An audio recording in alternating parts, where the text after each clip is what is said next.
Hi, everyone. I'm Mike Novogratz, and this is Next with Novo. Good afternoon, everybody. I'm here with my friends Coodie and Chike. You guys have never heard of these guys, but I tell you what, by Feb 14th, you certainly will. These guys don't know what's going to hit them because they're going to blow up, especially Coodie. Coodie's the better looking of the two. I don't know about that. She can't get all the girls, man. I'm just kidding. Well, he got a girl now, so no more. He don't get girls. Sorry about that. These guys are about to drop, the Kanye 3-part docuseries. Netflix, it's going to start in theaters and then come into Netflix. I saw the first episode. It premiered at Sundance. It was all the buzz. Couldn't be happier to have these guys on. Couldn't be happier to know them. I met them a couple years ago and just fell in love with these two. So we're going to learn about them. One's from Chi-Town and one's from New Orleans. Yes, sir. I tend to say one was a college dropout and one was kind of a pretty boy, RISD, big grad, and smart guy. Yeah, art guy. And so I want to hear your stories a little bit before we get to the doc and everything else. So Coodie, why don't you start? Give us a little bit about growing up. Well, you said a college dropout. I almost didn't make it out of high school. My senior year, the semester before graduation, we would go to school, cut that division, go to the liquor store. This is in high school. Get drunk at my boy Kitty Cool house, and that was our day. So when I got straight F's, I'm like, and they said, you're not going to be able to walk across the stage, and you're not going to prom. I couldn't believe I thought that. What you mean? I got straight F's. So they was like, you got to bring your grades up to an A, and when you do that, then you can do it all. So I guess I brought it up to an A because I was able to walk and go to prom. So Who'd you take to prom? I took this girl, Marquita, to prom, but I couldn't drive neither because in my neighborhood, it was a stolen car on my block every day in my neighborhood. So as kids, we would just jump in the car and just drive and kick it. And then one time the police got us and called us, and from that point I couldn't get a license until I was 18. So she had to. Marquita drove you to prom. As soon as we turned the corner, I was whipping. Leaning back as soon as we turned the corner, but yeah, it was a trip out. My upbringing with my mother and father, my family was like the Bill Cosby show. I had 3 sisters, and it was me. I was Theo, same ages and everything. We couldn't believe us watching that. My sister Tanya, me, my sister Denise, 5 years under me, and my sister Wendy is 10 years under me. It's like my mother. Every time we joke about it. Every time that we went to school, like kindergarten, she have another baby, so she ain't have to work.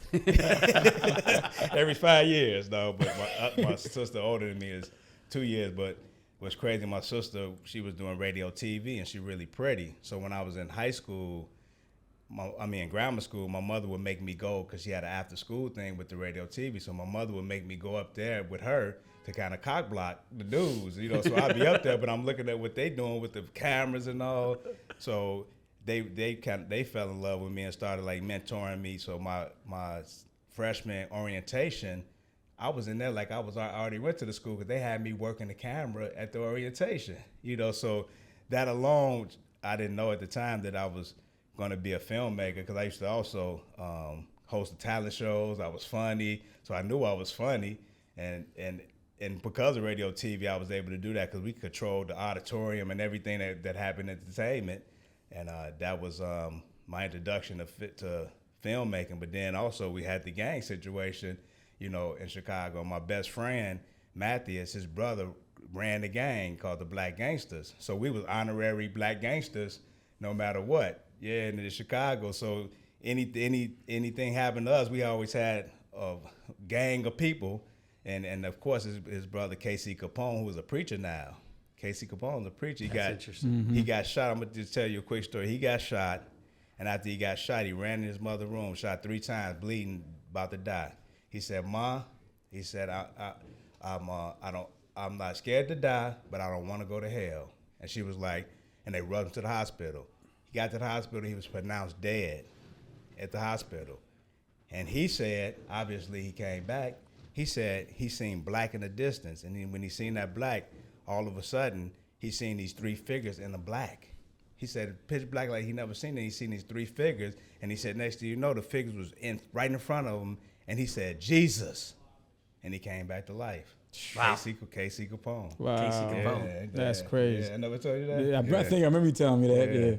Yeah. So I mean, you know, my upbringing was all of that. You know, fights and going to jail, and just it was insane. And then when my grandmother passed away, and she passed, and it was like all of a sudden things started going good. I started doing comedy. You know, I started figuring out my way of life, and I was like, why is that? And I'm like, oh, it's because my grandmother's next to God, telling God to look out for me. Yeah. So I'm like, oh, she not dead. She didn't die. She right next to God. She in heaven right now, looking out for me. And and I'm talking about night and day from what we was believing doing in something is pretty damn powerful. Yeah, right? sure. Narrative is powerful. Oh, what ain't it, man? Believing in a higher power. Some people call it the universe. I call it Jesus Christ. Because you got to realize I call it Jesus because my mother introduced me to Jesus as the Son of God. I'm the only son in my family. So I used to pray to God and kick it with Jesus. And every time something happened, I had a gun in my head, pulled off. It went off when we pulled off. Click, we pull up, boom. You know, I could have died there. I was like, Jesus, thank you. I got hit by a car on my bike. The tire almost hit my head, like inches from my head. I said, thank you, Jesus. So that's my buddy right there. There we go. and my wife always says we're all the son of God. Yeah, for sure. All right, so you grew up in New Orleans. Yeah. I mean, I feel like, you know, the story he just told you, there's a lot of similarities with just the neighborhoods that we grew up in. I was more sheltered. My mother sent me to a private school, so there was a lot of things that I wasn't directly involved in. But everything he just talked about was my existence as far as what was around me. And I feel like that's kind of like what we bonded on. We can just bond on, like, our movement through the streets was so similar as far as what we seen, and as far as, like, even dealing with the trauma of going through that and hearing gunshots every night. You know what I mean? But, what part of New Orleans? Uptown, Third Ward, but Jackson and Danielle. So I'm, like, literally in between the Magnolia and the Calio projects. But, yeah, it was a notorious drug family. That's not the good part of New Orleans for you guys. That's not the good part of New Orleans. Haven't spent a lot of time there. Yeah. So, you know, but I thank God for that journey, because so much of that story, so much of his story is what makes us, I feel, so well-rounded, because we have multiple perspectives of just our experience in life, you know? Yeah, so how did you get into RISD? So this is funny because, like, you know, I was like any other typical kid from my neighborhood. I wanted to play in the NBA, and I really held on to that dream until, like, my senior year in college. And in order to play sports, you know, my mother saw I was talented in art from an early age, so she'd make me go to art camp every summer in order to continue to play basketball. And I'm so thankful she did that, because it was my senior year and I ended up playing AAU. And I remember, you know, I thought I was the shit. I was a captain of my team, and I just, like, you know, I thought I was going to college and everything, playing ball. I stepped onto that court on the AAU team, and I was like, where did they come? These kids are my height, dunking, doing vertical. I'm like, what? So, like, I'm, like, going from starting to, like, I was the last man off the bench on this team. And I remember the coach telling me, like, you know, they were going to travel for the national tournament. And I had gotten into my mother was telling me about this art program in RISD where, like, you can get college credit. And my coach, the guy, the only person that really kept it that honest with me, he's like, man, you're not, like, you might make D3. Like, you might be able to play D3, you know what I'm saying?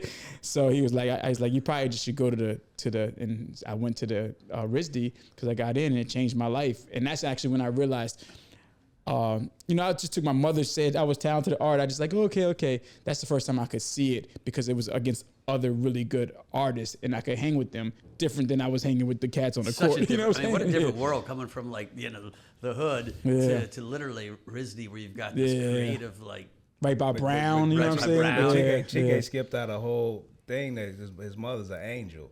So when he was little, he did come from the hood, but his mother tell him about your schooling. Yeah, so my mother put me into this private school. I was like, probably like, they need to integrate the school basically. And so she sent me to St. Martin's, like a private school 20 minutes out of my neighborhood.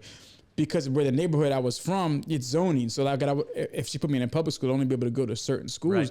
And it's just a testament to, like, the education system, but it's also a testament to the problem with systemic racism, in the sense that, like, I was an anomaly. My mother gave me this opportunity, but there's so many kids in my neighborhood that didn't. and they would have excelled if they did. You know what I'm saying? So if they would have just been afforded that type of education that would give them a certain type of exposure to see life differently. So I just saw I went to school with Allie Copeland. She was Al Copeland's daughter. They own Popeye. She'd get dropped off to school in a limousine. Like, we're having fried chicken at her. We're Bojangles you know people. We're more Bojangles people. But we do like Popeye. Yeah. So, but to see that as a kid early, I'm like, you can obtain this. Like, on my block, the other kids didn't see that. You know what I mean? So. Yeah, no, trust me, there's probably an equal distribution of intelligence and talent, and there's certainly not an equal distribution of opportunity. 100%. Sure. That's exactly, you just nailed it. Yeah. So you guys, how'd you meet? Oh man, well, of course I followed Kanye here, documenting him, because I knew I'm going to get to that piece in a second. For sure. I just want to know, when did you guys finally meet? It was at MTV. They wanted to do the You Here First. Oh, when you were with Kanye. All right, well, let's step back. So I don't want to. I want people to watch the movie, and you guys do such a great job in this movie of not just telling Kanye's story, but telling your story, which is in some ways just as cool. I mean, Kanye's pretty damn cool. Right. But the courage to kind of trust yourself to say, "Hey, I'm going to give up my career as a comedian and chase this guy and follow him and be part of this journey of his, because I know something special is going on." How did that? That's ballsy. Well, like I bring it back to Jesus, to God. It was when I seen him, I just felt that I knew. I seen the vision. I seen the hoop dreams. I'm like, I'm gonna do that, yay. And then actually, it didn't happen quite so easy, because the only reason why I got to move to New York, because I just bought a condo. I just got married. I bought a condo. Bought a car, and then I come back. I actually was going to do a documentary on Michael Jordan coming back to the NBA, because I heard from his nephew he was coming back, and I'm like, oh, I'm going to do a doc on that. So I went to Miami and filmed all of these. I filmed like Magic Johnson. It was Memorial Weekend, Miami, 2001. Everybody was still going to Cancun, but this year, like Puff, J-Lo, Magic Johnson, everybody was at Memorial Weekend. So I'm like, bet I'm gonna interview these people and just say, what would it be like if Michael Jordan came back to the NBA? So I got in front of Magic Johnson. The way we was getting in places, because we had the Source mic, because Channel Zero, my show, and Source fell in love with us, so they had us doing stuff with them. So we had the Source thing on the mic. We put it on there. We with the Source. They, oh, come on. So we in places. So I'm interviewing Magic Johnson. What you think? I interviewed the brothers. What's up, them dudes? Yeah, what's up? Yeah, what's up? That was popular. I interviewed them. I interviewed a bunch of NBA players. And then I'll be like filming stuff. So I remember me and Dion Cole, a good friend of mine, comedian, we on stage, and Biz Markie's DJing. Jermaine Dupri is on the mic. And while I'm on stage, all of a sudden, somebody come up and grab the mic and start freestyling. I turn the camera, it's Jay-Z freestyling. I'm right here, freestyling, right? So then, okay, long story short, I come back to Chicago, and I'm driving, and I come off on North Avenue with my car, and next thing I know, my door opens up, and there's a dude with a ski mask on and a 9mm to my head, like, give me that money. And I'm like, what money? He like, better give me that money, I'm gonna kill you. So I reached in my pocket. So I'm like, he had to know me, because I could have been reaching for something. Boom. But I reached in my pocket and grabbed like $25. Like, here, like, you want the money here? He threw that on the ground, snatched my chain off, threw it on the ground, grabbed my phone, threw it on the ground.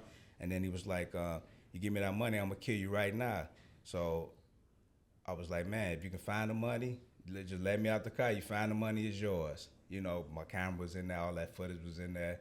And I got out the car. And I just knew he was gonna shoot me too, just for fun. There was a car blocking me in the back too, so I knew somebody. So I'm dodging bullets, and no bullets was coming.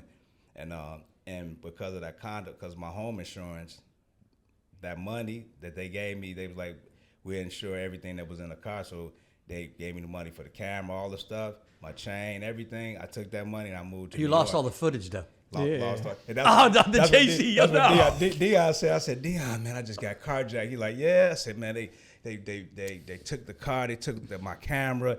He said, and I said, they got the footage. He said, they got the footage? I said, yeah, man. And it hit me in the head, man. Like, I busted my head and everything. He was like, all the footage. I was just like, what?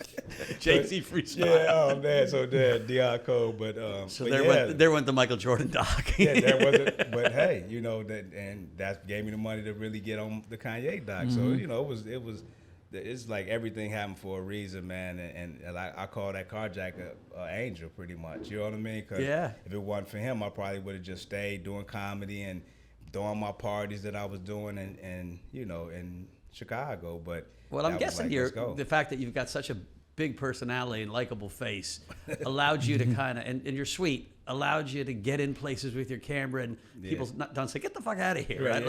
Like just showing up. Because it's interesting. You guys will watch the doc, and it's interesting how you guys are just showing up in places, and camera in your face, and no one really seemed to get pissed at you. No, and it wasn't popular then neither. Nobody had a camera, so they look at us like, why are you filming Kanye? Because Channel Zero was huge at the time. We was filming Wu-Tang and RZA, Snoop, and just everybody. Method One Man. of the fun parts of that movie is that first hour when you're showing all those old Channel Zero clips, and it's like all these rappers that we all know and love, and you're seeing them 20 years ago, and it feels like a century ago, right? And all these young kids in hip hop. The crazy thing, and I tell people, because certain stuff that didn't make the cut, like this footage of Coodie filming Method Man, and you get to realize, man, Method Man really took to Coodie to the point to where, like, it felt like Method Man was like, man, come film, you know what I mean? And so, and thinking of all the people that Coodie was filming in that era that was way more successful at that time than Kanye,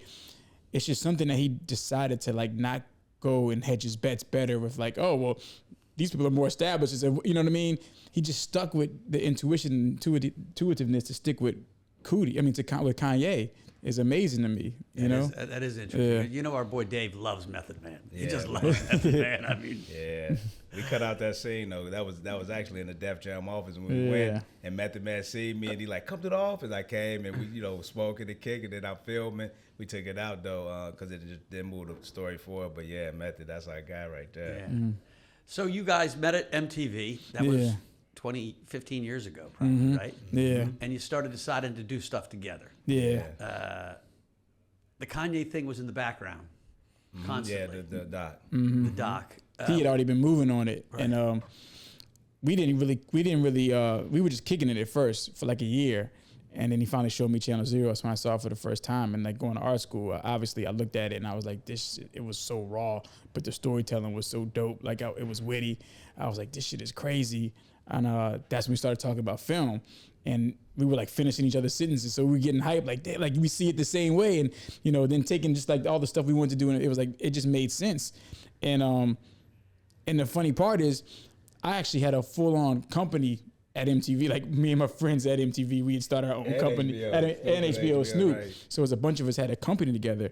And I remember with Cootie, I was like, we started working on, so I get a call from Cootie. Kanye got in a car accident. He goes to LA to be with him. And I get a call and Cootie's like, man, we got this idea for this music video. My whole reason why I'm even at MTV was because I wanted to do music videos. I was just waiting for the right opportunity and the right artist. And so he calls and he's like, we don't have no money, but I'm like, I'm with it. I was familiar with Kanye as a producer, so I already knew how dope he was.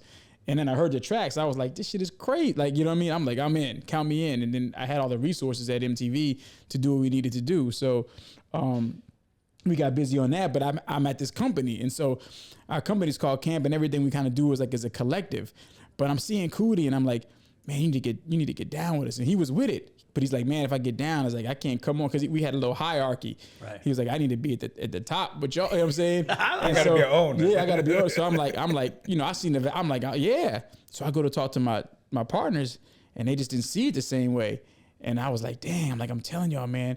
So then I gave them I was like, well, either we bringing Coodie on, or I'm rocking with Coodie. You know what I'm saying?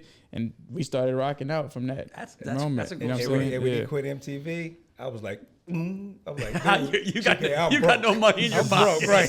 He had a good job. Oh man, I was like, we really got to grind. So what was your first project together? Through the Wire was our first project together. Yeah, nice. And it was so, it's like full circle, right? Because Through the Wire, was all the documentary footage that he had shot up until that point. And I remember he came to the office with this rough cut. It was just documentary footage. Then we had, figured out how to make it into put it in the Polaroids and whatnot. But to just now come full circle and to see that imagined over X amount of years after that, you know what I mean? It's pretty amazing. Yeah. And how'd the Steph on Marbury doc show up? We met Steph first. Yeah, we met him at the same time. Yeah. We didn't really, actually, it was so funny because it wasn't even a doc we really were trying to do. But we had just done a doc with BET on Martin Luther King, and Jason Samuels, who was the EP of that at BET, called us up and he was like, I'm partnering with Nina Bon Jovi on this project, and I think you guys would be perfect with it. I've sold you guys on her. She just wants to talk to you guys. And she told us, and Cootie, and she's partners with Forrest Whitaker. We're trying to get into the movie stuff. So we're thinking about, well, man, it could be a good, you know what I mean? And she discovered Ryan Coogler. And she just, Fruitvale Station. That's so out of the door. We was like, okay, we don't know Steph story. We're going to figure it out. And so then she was sold on us. She's like, well, y'all need to meet Steph though, because he's kind of, you don't trust anybody. And so we're like, okay, yeah, of course. So we meet him at this, I can't remember what hotel, I think it was the London. And we sat down and we just all hit it off. Like we all bonded off of just similar, like we all had just lost our fathers. We all were close in age and it was just like an instant connection. And he was like, he's like, I fuck with you guys. To the point to where he trusted us so much that when we finished the doc, the first time he saw the doc was at the film festival, at Tribeca Film Festival. That's amazing. That takes a lot of courage. Yeah, for somebody that doesn't trust anybody. You know what I'm saying? Yeah.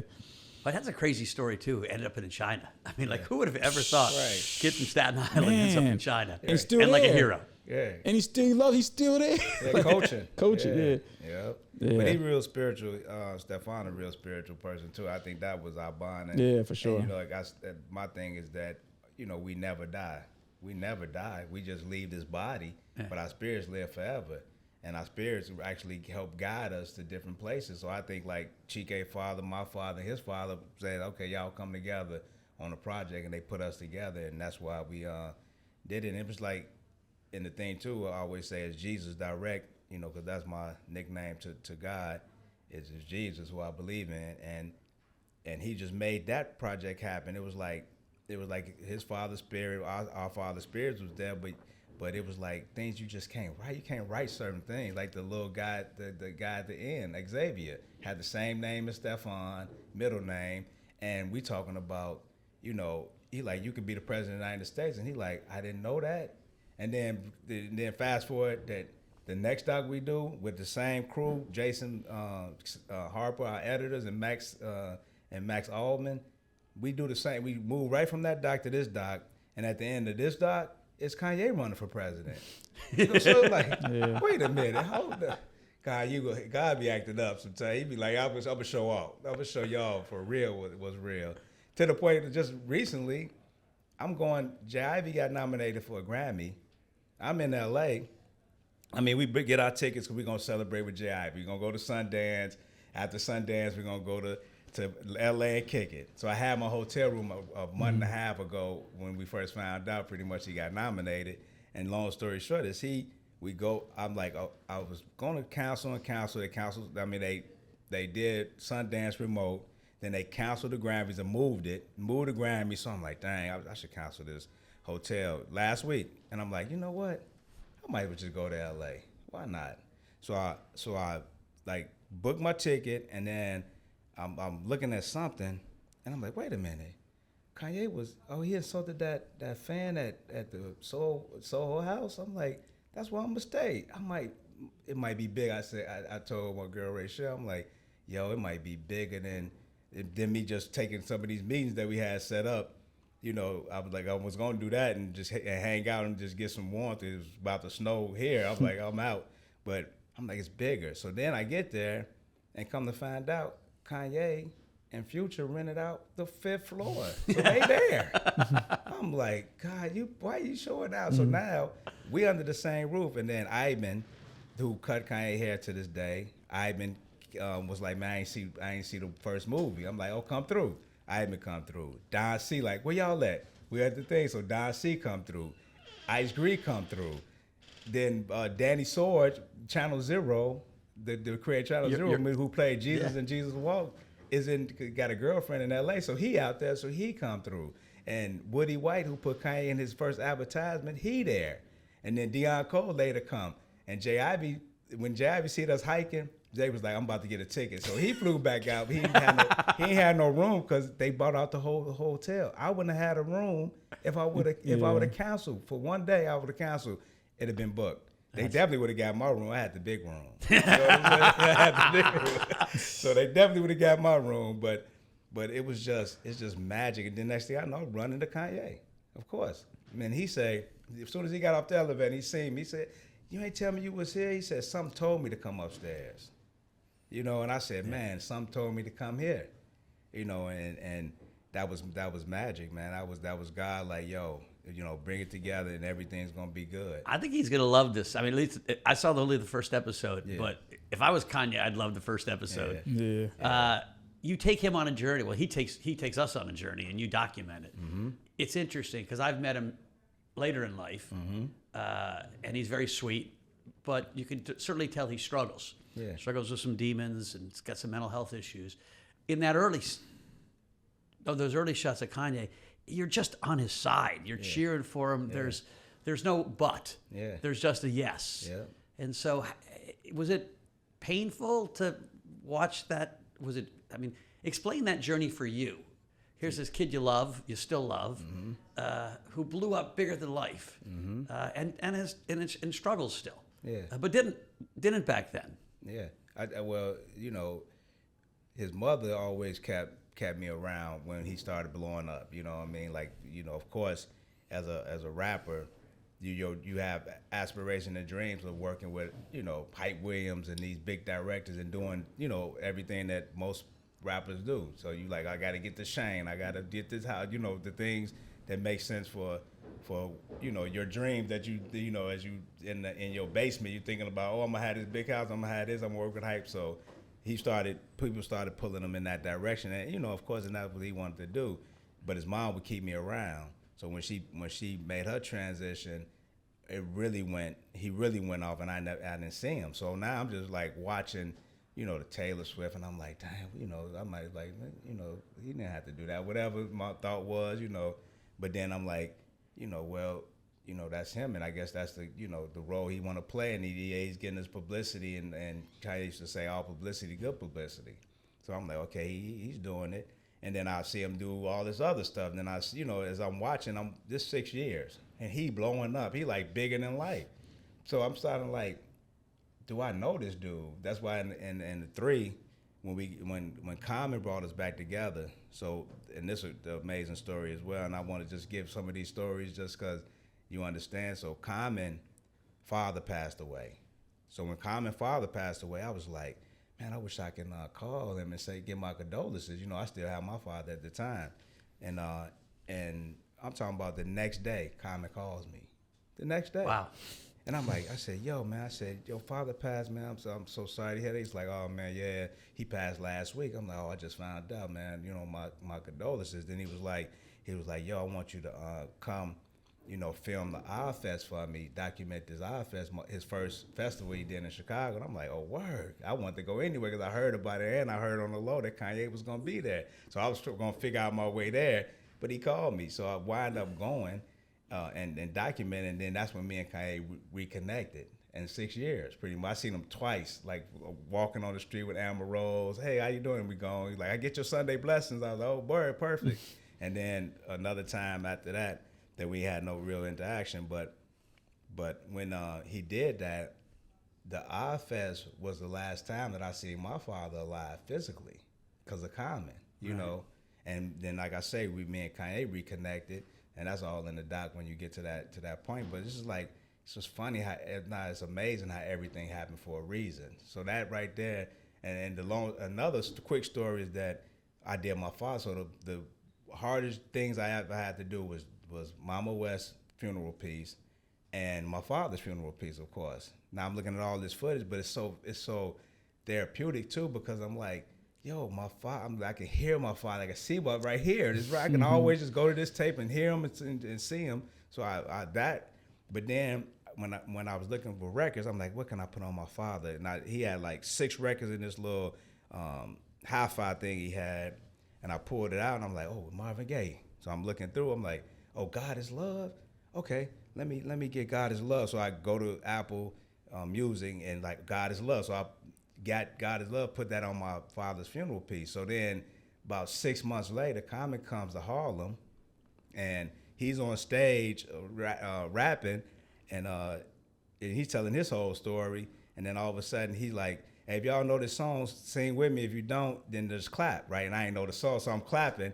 And he was like, there you go, Cootie. Gave me a shout out. I'm like, oh, shoot, word. There you go, Cootie. And right after he said that, they played God is Love by Marvin Gaye. She started singing, and I was like, yo. That's why it's so... So I just be wanting to share that, and when we get to Cootie, you're DR, connected. You're like connected to the universe. 100%. Dude, we get to DR when I met you. Oh my God, you don't even understand. You were with Dave, right? Dude, I'm like, God is so good. I couldn't believe that Dave walked in there because I didn't know you at the time, and then they like on the order of the house coming. And then they come Dave behind you. I'm like, Dave, like Cootie, oh Mike, Cootie did the kid for that dude. And we went to the screen and I remember Kanye said, look at God.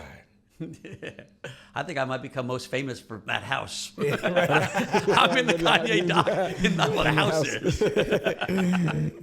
Yeah, they didn't know that when they see this, and I'm happy that we talking about it now because they don't know how good people y'all are. Yeah. Because they look at it like, who is these dudes with Kanye? They probably try to, they don't know y'all are really, really great people. They just see Kanye snapping out at the time. But, man, it was a blessing when y'all walked in that house. That's when everything changed when y'all walked because it was a trip before then, So are you ready for all your ex-girlfriends to now who can see you on the big screen and be calling you up and say, Cootie, remember me? They've been doing that since Benji. So all right, we already got that taken care of. They've been through that, yeah. Well, this is going to be, for both of you, I think, just a joyous 6 months. I mean, I've only seen the first episode, but I think about when that Jordan doc came out and the whole country watched it. Yeah. And I have to think this is going to be that times two. Kanye's in his moment that it's such a compelling story. Yeah. You guys did an amazing job telling it. And so my only advice, not that I'm supposed to give advice. You got great advice. Enjoy the goddamn ride because it's going to be a lot of fun. Yes, sir. Yes, sir. And you guys know who you are already, and so you're not going to get carried away. But really, enjoy the ride. It should be fun. I'm crossing my fingers. I've got great predictions on the Oscars, and you guys at least you should win. If not, I'm going to go smash somebody. And then then you got a whole freaking. This is the great thing about having. I think this is going to be kind of the jump step in success. Is that the world's going to be your oyster to figure out if you're going to make more docs or feature or. A network. That's what I think people were excited about. Is like people don't realize. I think how long, people will be able to they'll be able to put it together. We've been grinding for a long time, and people can put together from that music video era to creative control to all our docs, and people don't realize we're the same person doing all this. But even through all that, all the stuff that didn't make it, all the stuff we have in development, like finally we can start to realize that stuff. You know what I mean? So that's a beginning for us. It's going to really. be exciting. I'm going to have a fun time watching and cheering you on. Because I've seen every once in a while someone makes that jump step, and then you got the chance to do bigger things. Right. But you could be a part of it too. Trust me, I'm a good executive producer. I realize this whole the whole executive producer thing is kind of a crock. It's investor. You're one of the most humble executive producers I know, though, because you got heat behind you. You know what I'm saying? So people need to know. People don't know that you're behind Birth of a Nation. Right. That was a powerful movie. Nate Parker, I love. We all should have went up to the Oscar. That movie made me cry. Yeah. Birth of a Nation make you cry. It's a hard movie to watch. So it's powerful. Nate Parker's still if I've learned anything about Black America, it's all through Nate Parker. He's been my mentor. He doesn't congratulate us on everything. He's the real guy. And then last year I was executive producer of Two Distant Strangers. Which was I didn't really do a lot other than give money, but it won the Oscar. That's a badass movie. And so you know how to pick them, man. I'm on a roll. Well, guys, thanks a ton. This has been a ton of fun. I don't want to take too much of your time. I think everyone on this podcast is going to watch your show. Coodie and Chike on Next with Novo. Thanks, guys.